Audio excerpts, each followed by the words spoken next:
तस्सैष एव शारीर आत्मा तस्मात्मायेन प्राणमयात् अन्योऽन्तः आत्मा मनोमयः तेनैष पूर्णः समायेष पुरुषविददेव तस्य पुरुषविदता अन्वयम् पुरुषविदः तस्य यजुरेव शिरः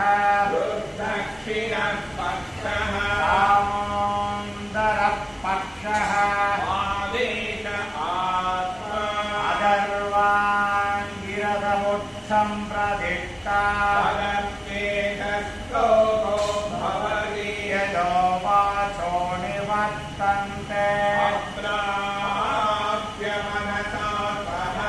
आनन्दं ब्रह्मणो विद्वान् न विभेति कदाचनेति तस्सैष एव शारीर आत्मा तस्मात्मायेन